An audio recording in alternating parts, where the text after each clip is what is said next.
Imagine having a source of vitality at any given moment throughout your day. There's no need for any chemicals, there's no need for any food, this isn't an external consumption of something to give you something. No, imagine just having access to vitality and tenacity and courage and authenticity and all of these virtues just at hand at any given moment.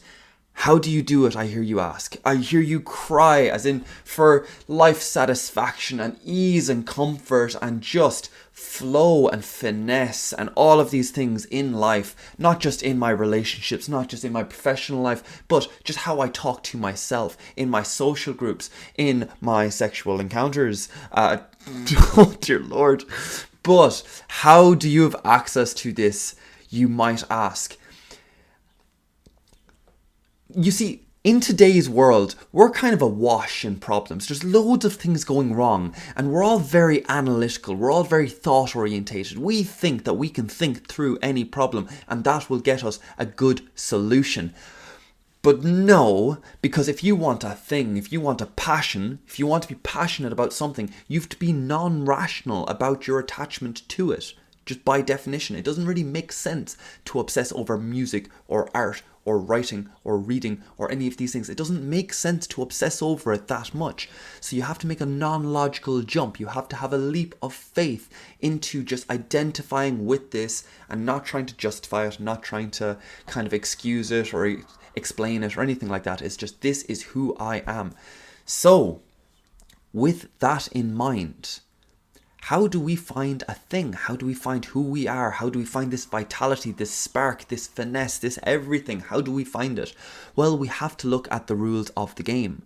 We have to be drawn into the future. We have to be excited for the life to come. We have to not be anxious, depressed, overthinking, overanalyzing, stressing, just panicking, just tension of every type that we have in today's world. This uncertainty, this overwhelming just weight. We have to not be there. We have to attach to something else. We have to find solid ground under our feet that no matter how the world changes around us, it will still be there, and it will still be valuable, and it will still be true. There will be no midlife crisis where I say, I can't believe I went through that phase. I can't.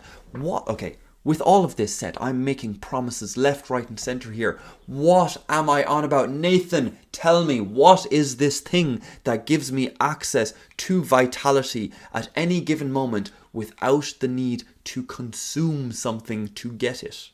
What is it? It is a relationship with the virtues. Yes, I know. I'm on about virtues again. Yes. Okay, I know this might seem a bit extraordinary, a bit bombastic, a bit ridiculous perhaps, but it's not.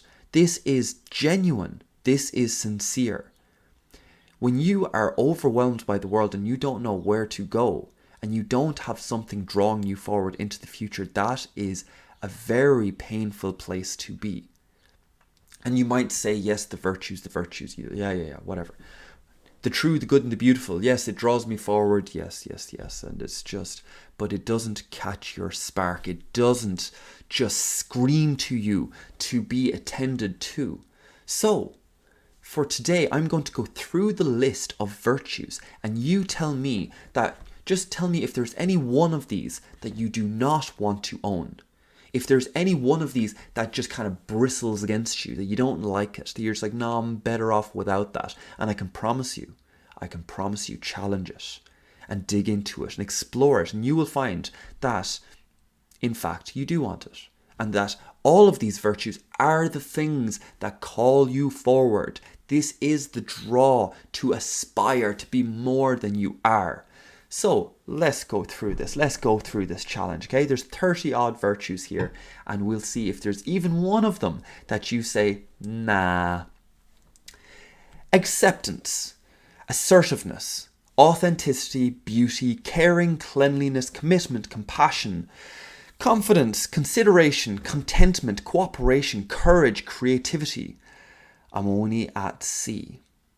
You might start noticing at this point that some of these virtues actually go against each other. To be authentic and to be humble are opposing forces, yes, and yet we desire both. And that Paradox, that leap of faith, that non-logical thing, draws us forward. And if we try to make it logical, we will paralyze ourselves into overthinking and overanalyzing and everything else that's wrong with our kind of Western thinking at the moment. Let's continue. Detachment, determination, dignity, encouragement, enthusiasm, ethical, excellence, fairness, faith, flexibility, forgiveness, friendliness, generosity, gentleness, graciousness, gratitude. Who does not want to be grateful? Yes, I want to be grateful, but I want to aspire to be more also. I want both of these things. Ooh, that's difficult. Now I need to bounce. I need to fluctuate. I need to have a living heartbeat. Let's continue. Harmonious, helpfulness, honesty, honor, hope, humility, idealism, integrity, imaginative, joyfulness, justice, kindness, love, loyalty, moderation, modesty, optimistic, orderliness. Oh, orderliness, we might bristle against that. I do not want to be orderly. No, I'm messy and I'm just, that's not me. Okay, but I have to understand what's in front of me. At this moment in time, I have to recognize that I am speaking to a camera. I have to order my thoughts to present them to you. I have to order the world to navigate it. So at a base level, we want a certain amount of orderliness. Otherwise, we cannot navigate. And if you really dig down into it, orderliness of thought, clarity of thought, articulation might be something you might, well, I'm projecting there for that one. Passionate, patience, peace, perseverance, preparedness, purposefulness,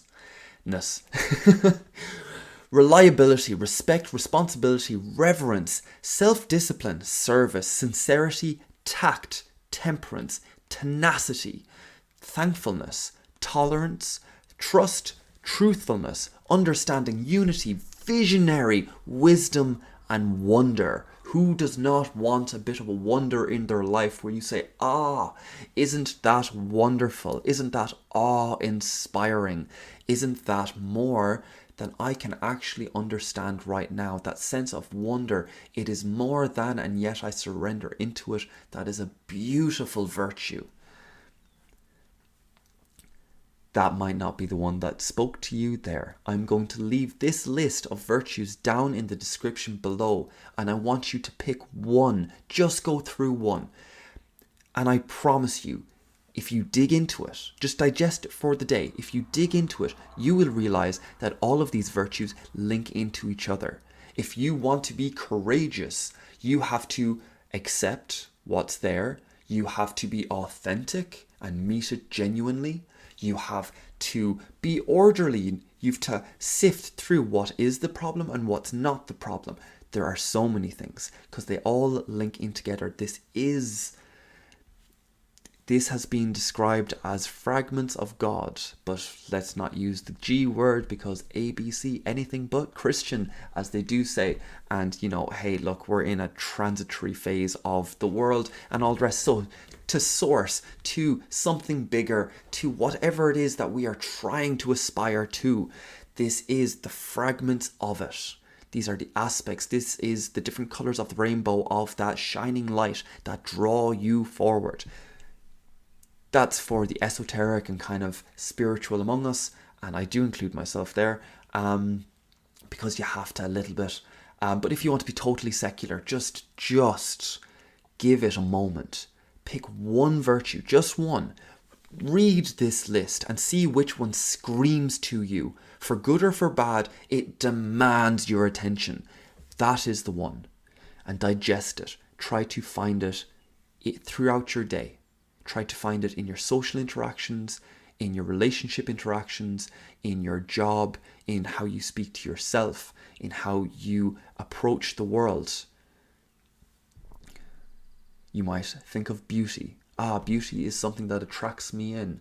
I don't like how the technology is attracting me in. Why is it beautiful? Is it actually beautiful? How is it and then you get into some fascinating conversations with yourself. You open up, your self shows itself to you. So please go to the description and just read through the list. Find any one, just one that demands your attention, and digest it for the day. I have done over a dozen workshops at this stage, and I was terrified because we talk about these virtues. This is what this is what the workshops are about. We talk about virtues, and you have this insight. I'm not embodying. I'm not being authentic. I'm not being brave. Or authenticity versus humility. I'm not being humble. All right, or I'm not being authentic, whichever. And you get these insights where nothing changes, just your perspective shift, and it opens the world up. And it's amazing. In the workshops, what you get is this cascade effect where you get and you get this high. You get this very addictive insight where you're just like, wow, reality opened up there. And I love that. That is when dialectic truly turns into dialogos. That is why the words are separated. But it doesn't happen every time. And I was so nervous. I was so anxious about people not getting this true sense of what the practice is about, what the workshop is about. I was so just unsure of myself and kind of cautious about offering it to people, because if they didn't get that, then what did they get? But every part of me realizes now that we are not speaking about virtues. We talk about them maybe in stories, we talk about them maybe when we gossip, but they're so convoluted in all the details that we don't get to truly come into contact with the virtue, with the thing that really draws us forward, that we have a personal relationship with. And I'm not trying to say you don't have places for stories and kind of stretching these things out. What does authenticity look like in a different setting? What does courage look like in a different setting? I get it.